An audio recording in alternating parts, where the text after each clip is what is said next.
European stocks dropped sharply on Monday, deepening a global market rout that kicked off last week following the latest announcement of US President Donald Trump's tariffs regime.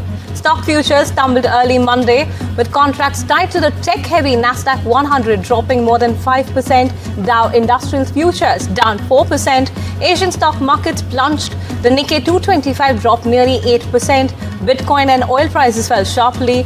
Meanwhile, Hong Kong's Hang Seng Index is on track for its biggest one-day percentage loss since the 2008 global financial crisis. Meanwhile, President Donald Trump said that he is not intentionally engineering the ongoing stock market sell-off, but said little to try and dissuade it. Listen in.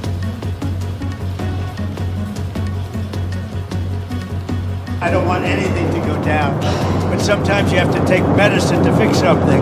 And we have such a horrible, we have been treated so badly by other countries because we had stupid leadership that allowed this to happen.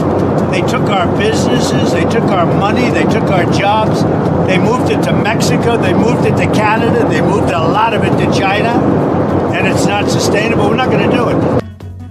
In uncertain times, the Australian economy is well placed because of the progress that Australians have made together these past 3 years. These escalating trade tensions are casting a dark shadow over the global economy.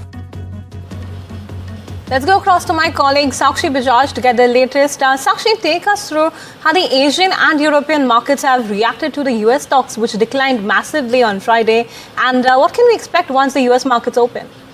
Absolutely. A tariff turmoil really being felt across the globe. As you were mentioning, we saw Asian markets plunge, Asian markets extend that decline, and then we saw European markets also witness a massive sell-off at open. We have seen, remember, Asia stock markets tumble in trade significantly. We've seen the Nikkei tumble over 8%. We have seen Hong Kong's Hang Seng witness a loss of over 10%. And we have seen Asia's markets really extend that sell-off. Now, why is this happening? Well, this is happening as, of course, the tariff uncertainty is now weighing on investor sentiment. Remember, there are concerns on inflation. There are concerns on how this will impact global supply chains altogether and the world economy at large. We have, of course, also seen the European markets plunge in trade. We've seen Germany's market crash over 10% in early trade.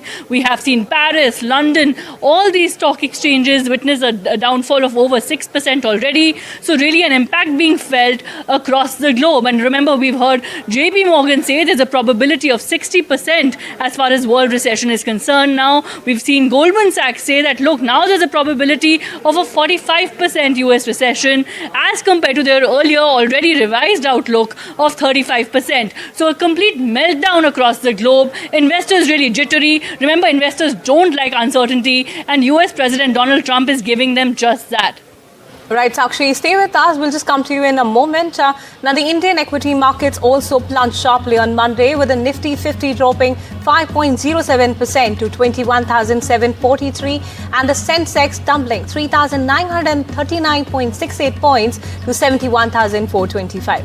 Now, this decline came amid a global wave of the risk-off sentiment, yet India has managed to emerge as the second best performing market in Asia for the day. The sell-off was sparked by the escalating global concerns following US President Donald Trump's tariff announcement, which triggered retaliation from China. The ongoing trade tensions have rattled investor confidence, injecting extreme volatility into markets worldwide. Let's go across to Sakshi to get more details. Now, Sakshi, the Dalal Street was hurting majorly in the first half of the trading session. Which are the indexes that have been impacted the most? But as we understand, Indian markets have fairly been insulated from the rest of the markets when compared to the other Asian markets, so to speak. Right. Well, NDTV has been speaking to analysts, and of course, the broader understanding really is that India's stock markets are resilient. India's macroeconomic fundamentals remain strong. India is resilient, but having said that, India cannot be insulated from what's happening in the rest of the world. So we have seen global markets plunge, as we were explaining our viewers, and now we've seen India's stock markets also witness a meltdown. We have seen the Nifty and the Sensex tumble over 3.5% in trade. We've seen the BSE small cap and mid cap tumble over 4%. We've seen the volatility index, remember, spike spike to over 60% in trade, and investors lose over 16 lakh crore in early trade alone. So this, of course, is significant as far as the market mood in India is concerned. Remember, of course, investors are in wait-and-watch mode as to what happens next. The US President Donald Trump, we just heard reactions from him. He remains defiant, and the world really saying that, look, when the whole tariff talk began, the approach was that, look, maybe the US President is looking at shocking the world, sending shockwaves across the world, then, of course, looking at trade deals and negotiations,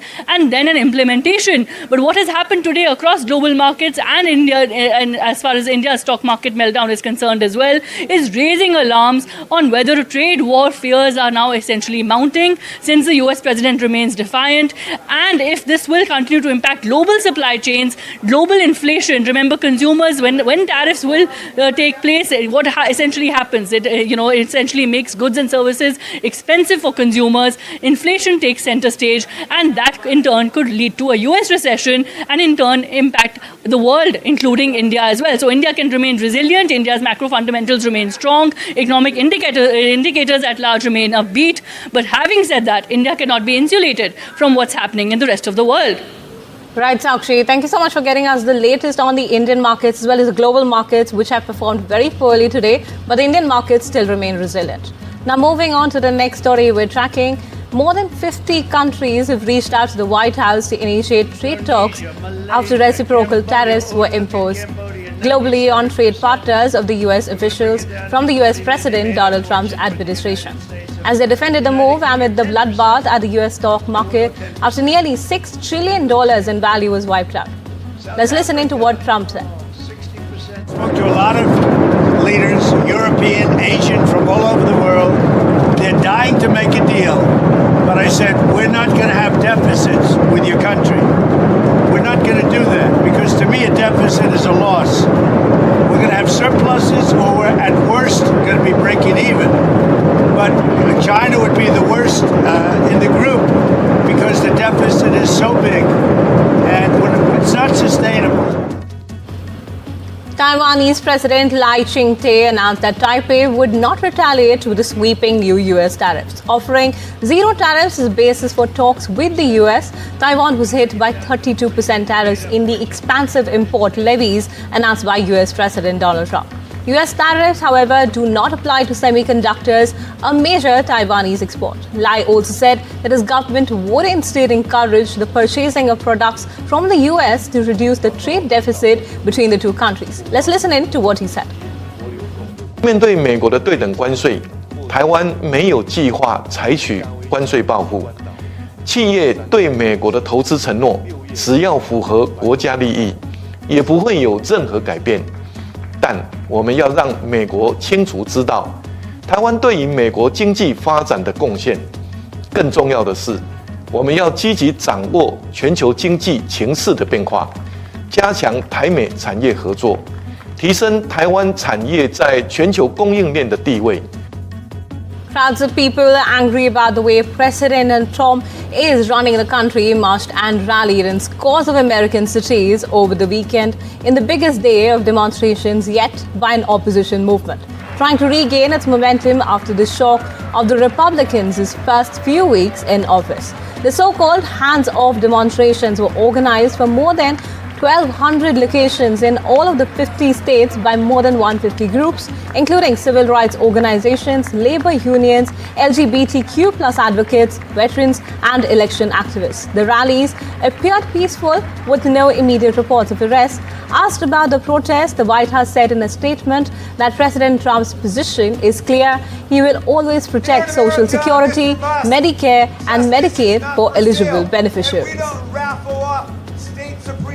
Israeli Prime Minister Benjamin Netanyahu is in Washington in a last-ditch effort to negotiate a better trade deal.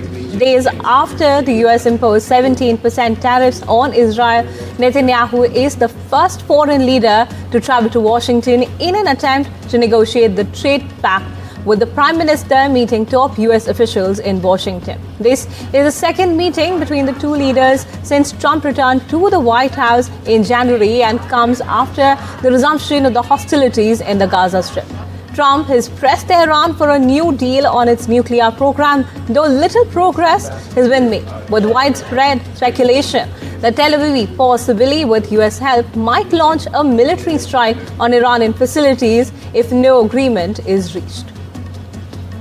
Let's go across to my colleague Mohammed Ghazali, who brings us the latest. Ghazali, what results do you think the talks between Benjamin Netanyahu and President Trump will yield, considering the current market as well as global uncertainty that we're witnessing? See, both the leaders have spoken that tariffs would be the focus of this visit, of this discussion, but we all know that Trump and Netanyahu will certainly talk about the situation in the Middle East. Israel still believes that there are 59 hostages who are in captivity of Hamas, so Gaza ceasefire will certainly be one of the issues which will be discussed. But besides that, the bigger issue is the threat of Iran, which Israel considers its most hostile and most adverse country to deal with, and that is what everybody is discussing and guessing. Perhaps will Netanyahu push Trump for an escalation with Iran, because the time is ticking. US has given a timeline, a month deadline for Iran to respond to the letter which was sent to Mr. Khamenei. Iran has also responded through a letter by via Oman, or the leaders from Oman who have channeled back the letter to US. But will this negotiation continue? Because Iran says that it is not interested in direct negotiations with US. US says it wants direct negotiations and also an end to the nuclear program of Iran. So will Netanyahu push United States to go for an escalation with Iran is a major issue. The second other issue which will be obviously be under consideration will be the situation in Syria, because Turkey is expanding its base in Syria, its footprints in Syria, and Israel sees it as a threat. So and Turkey being a NATO member is also another puzzle. So will that issue be also discussed in this meeting or not? But certainly the overall situation in Middle East, be it the Gaza ceasefire or the hostage release situation, will be discussed between Mr. Trump and Mr. Netanyahu. Right, Ghazali, thank you so much for getting us all these details as we forward look to the possible resolution in the Middle East. Now, several powerful Iranian-backed militia groups in Iraq are reportedly preparing to disarm for the first time to avert the threat of an escalating conflict with the US Trump administration. This move comes amid repeated warnings issued by US officials to the Iraqi government since President Donald Trump's return to the White House. Unless the militias are disbanded in Iran, US could likely target the groups with airstrikes, officials have stated according to a report. The militias are part of the Islamic resistance in Iraq, an umbrella group of about 10 hardline Shiite armed factions that collectively command about 50,000 fighters and arsenals that include long-range missiles and anti-aircraft weapons. As the world reels from the impact of US's fresh salvo of tariffs, UK Prime Minister Keir Starmer is set to declare the end of the era of globalization. This after US President Donald Trump's hardline reciprocal tariffs and America First policy has triggered a global trade war, pushing markets into the shadows of uncertainty. Starmer is reportedly likely to admit that the globalization has failed millions of voters, which is why Trump's economic nationalism is popular among his supporters who believe they have seen no benefits from free trade and mass immigration. This address will be Starmer's first significant intervention since Trump imposed the sweeping charges on imports. The leader of France's National Rally Party, Marine Le Pen, told supporters she would not give up despite being found guilty of embezzling European Union funds and banned from running for office. But large-scale protests against the move did not materialize Sunday. Voilà donc qu'il faudrait m'éliminer de la vie politique, sans voie de recours possible, au nom d'un soi-disant trouble à l'ordre public démocratique, concept purement et simplement inventé pour l'occasion. Pardon, mais le principal et même l'unique trouble à l'ordre public démocratique, c'est bien celui qui consiste à empêcher l'unique souverain, le peuple, de s'exprimer. Meanwhile, former French Prime Minister Gabriel Attal on Sunday denounced Marine Le Pen's defiance over her guilty verdict for embezzling public funds. Attal said that the facts were clear, calling Le Pen's party a groupie of US President Donald Trump, as well as a Russian pawn of President Vladimir Putin. Let's listen in. Il ne nous appartient pas de dire si le jugement rendu est bon ou mauvais. Il nous appartient de nous en tenir toujours aux faits. Or, les faits sont clairs. Marine Le Pen et le Rassemblement national ont été reconnus coupable, après 10 ans d'enquête et de procédure, d'avoir détourné des millions d'euros de nos impôts. At least 32 Palestinians were killed in fresh Israeli airstrikes across the Gaza Strip, mostly women and children. Several neighborhoods were ordered to evacuate in central Gaza's Deir al-Bala neighborhood shortly after about 10 missiles were fired from the strip, the largest barrage from the territory since Israel resumed the war. While Hamas has claimed responsibility, Israel said it intercepted 5. The attacks come as Israeli Prime Minister Benjamin Netanyahu is in Washington to meet President Donald Trump in the White House. Facing various criminal charges for attempting a coup in 2022, former Brazilian President Jair Bolsonaro led a massive rally supporting an amnesty law that could free him from the criminal charges and eliminate the prison sentences of dozens of supporters who stormed the nation's Congress 2 years ago to protest the election of his successor, Luiz Lula da Silva. Bolsonaro has been charged by Brazilian prosecutors of plotting with 33 others to poison Lula and kill a Supreme Court judge. Sou psicopata para falar que aquilo que aconteceu no dia 8 de janeiro foi uma tentativa armada de golpe militar. E condeno essas pessoas, como diz no jargão da justiça, de passeada. With the Hajj pilgrimage around the corner, Saudi Arabia has temporarily suspended the issuance of certain visas to citizens of 14 countries, including India, Pakistan and Bangladesh. The ban on Umrah, business and family visit visas will be effective till around mid-June, coinciding with the conclusion of the pilgrimage to Mecca. The ban impacts 14 nations including India, Pakistan, Bangladesh, Egypt, Indonesia, Iraq, Nigeria, Jordan, Algeria, Sudan, Ethiopia, Tunisia, Yemen and Morocco. The step was reportedly taken to prevent individuals from trying to perform Hajj without proper registration. President Draupadi Murmu arrived in Lisbon on Sunday for the first leg of her 4-day state visit to Portugal and the Slovak Republic. Marking the first such visit in nearly 3 decades, the 2-day landmark visit to Portugal comes as the two countries mark 50 years of diplomatic relations. President Murmu will be given a guard of honor and engage in meetings with top leadership, including Portugal's President Marcelo Rebelo de Sousa, Prime Minister Luís Montenegro and Assembly Speaker. The President will interact with a cross-section of Indian community members, including researchers working in various Portuguese institutions.